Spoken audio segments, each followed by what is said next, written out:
Praise the Lord, hallelujah.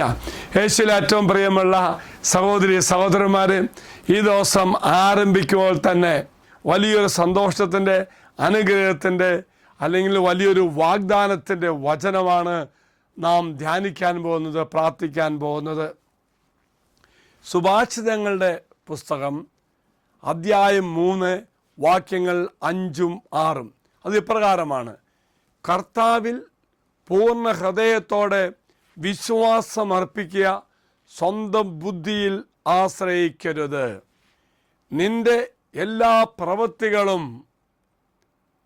ദൈവിക വിചാരത്തോടെ ആകട്ടെ, അവിടുന്ന് നിനക്ക് വഴി തെളിയിച്ചു തരും. Praise the Lord. പ്രിയമുള്ള സഹോദരി സഹോദരന്മാരെ, കർത്താവ് പറയാണ് ഈ പ്രഭാതത്തിൽ എങ്ങനെയാണ് സന്തോഷപ്രദമായ ഒരു ജീവിതം നയിക്കുക, എങ്ങനെയാണ് ആനന്ദത്തോടുകൂടി ഇന്ന് ഈ ദിവസം മുഴുവൻ നമുക്ക് മാറുവാൻ സാധിക്കുക എന്നത്. അതായത് പ്രിയമുള്ളവർ, എൻ്റെ ബുദ്ധിയിൽ മാത്രം ആശ്രയിക്കരുത്, മറിച്ച് ദൈവിക ജ്ഞാനത്തിൽ നിറഞ്ഞ് ജീവിക്കുവാൻ നമുക്ക് സാധിക്കണം.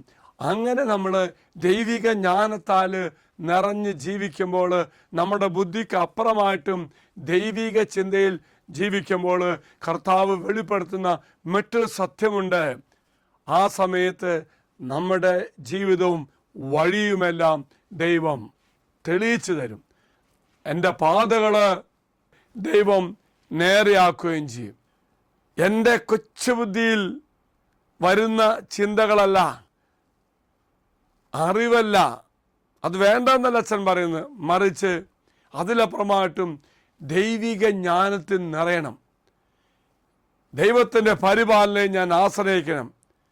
ഞാൻ എന്നിൽ തന്നെ എല്ലാം ഉള്ള വ്യക്തിയായി പര്യാപ്തനാണെന്ന ചിന്ത വെടിയണം.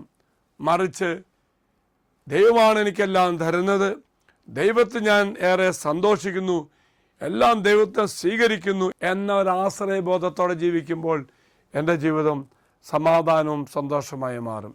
എങ്കിൽ പ്രിയമുള്ളവരെ, ഈ ദിവസത്തെ നിങ്ങളുടെ സർവ്വ നിയോഗങ്ങളും ഈ വാഗ്ദത്ത പേടകത്തിലേക്ക് സമർപ്പിക്കുക.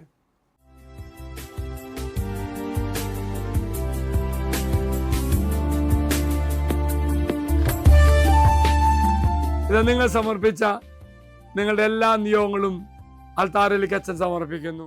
അച്ഛൻ ഈശ്വരാശീർവാദം തരാം. നമ്മുടെ കർത്താവായ ശമിശിഹായുടെ കൃപയും പിതാവായ ദൈവത്തിൻ്റെ സ്നേഹവും പരിശുദ്ധാത്മാവിൻ്റെ സഹവാസവും നാം എല്ലാവരോടും കൂടെ ഉണ്ടായിരിക്കട്ടെ, ഇപ്പോഴും എപ്പോഴും എന്നേക്കും. ആമേൻ.